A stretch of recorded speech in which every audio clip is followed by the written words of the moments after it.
ഞാൻ കൂടുതൽ റിവൈസ് ചെയ്യാണ് ചെയ്തത്. എനിക്ക് അറിയാവുന്ന ടോപ്പിക് തന്നെ കൂടുതൽ പഠിച്ച് സെറ്റാക്കി എടുക്കുകയാണ് ചെയ്തത്.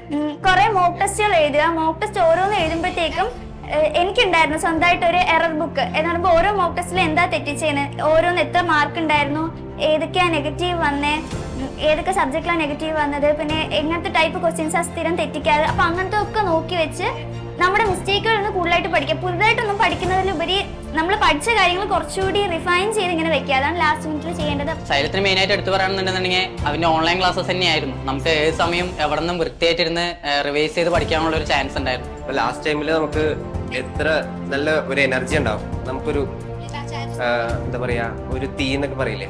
പിന്നെ ഇപ്പോൾ ഒരു ക്ലാസ് മിസ്സായ പോലും സൈലത്തിന്റെ മെറ്റീരിയൽസ് നമുക്ക് ബുക്ക് നോക്കി റെഫർ ചെയ്താൽ തന്നെ ഒരു ക്ലാസ് കവർ ചെയ്ത് പോകാൻ പറ്റും. ഓക്കെ ആയിട്ടിരിക്കുക, ചില്ലായിട്ടിരിക്കുക, നോർമൽ ആയിട്ടിരിക്കുക.